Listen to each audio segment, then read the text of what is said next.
Hello, everybody. Welcome back to episode 4 of my podcast.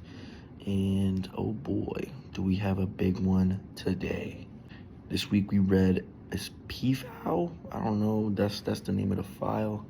But it's about like assault rifles and defining the deadly definitional argument in the assault weapon ban controversy.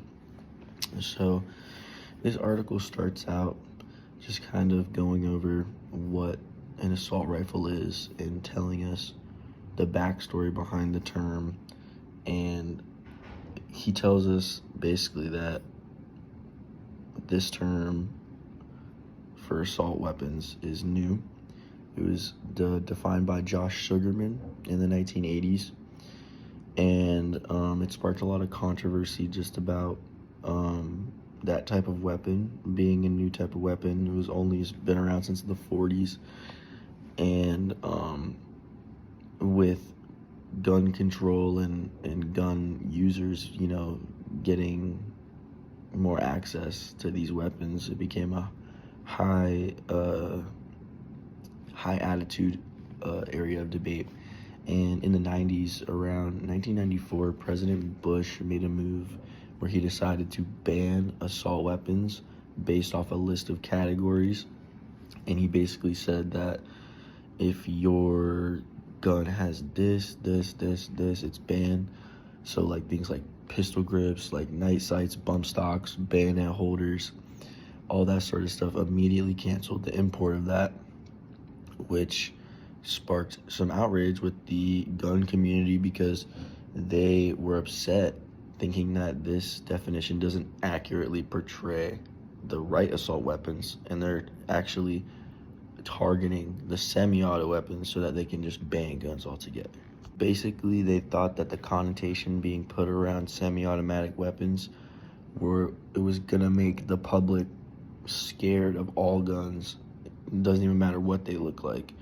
And they were just trying to fight for their right and say that, no, like, I don't think it's just because my gun looks a little bit like a military weapon, it still fires semi-automatic, it's not an assault rifle.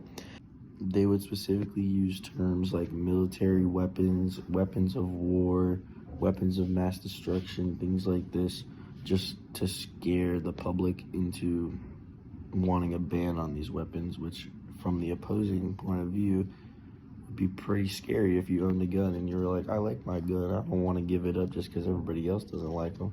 You know what I'm saying? And personally, I think that the gun debate is one that is very controversial simply because it's a pillar of our country to be able to own a gun. And I do think that there should be regulations, and I think that both sides here are in the right. The gun control side, pushing for advocacy and for safety. Nobody should have a weapon that can shoot 100 rounds in 10 seconds, there's no need, that's ridiculous. But he goes on, like, throughout the rest of the essay and pretty much just shows different examples and gives different points about different times in history where definition mattered and the words used to describe something mattered, like the APA with homosexuality and the term wetlands he used to. But he really just wanted to cement in our heads in this essay how important it is for argumentation studies, logic. They're so relevant in this conversation, and it just shows how important it is to come to a place where we can agree on a definition for something before we argue about it. Because without a definition, you will get nowhere. You'll get nowhere. And I think that was his point of this essay. I think that he just wanted us to know how long and rooted this issue is in American history. And I think that he did a good job of explaining how, it can be confused when, yes, like I personally would support more gun regulation, but I also agree that it has to be set in stone. The definitions have to be set in stone for a semi-automatic weapon, a fully automatic weapon, a weapon of war, whatever you want to call it, because if you're going to put laws and regulations in place, then you have to know exactly what you're dealing with. There can't be any gray area, any room for discussion, because it would make it so much more hard to regulate if you had to argue with people, or if there was an argument on the news every day about why this is being banned. It's so important to come together and create the proper definition for things. And like with this and the guns, it's a sticky subject, bro. It's a tough one.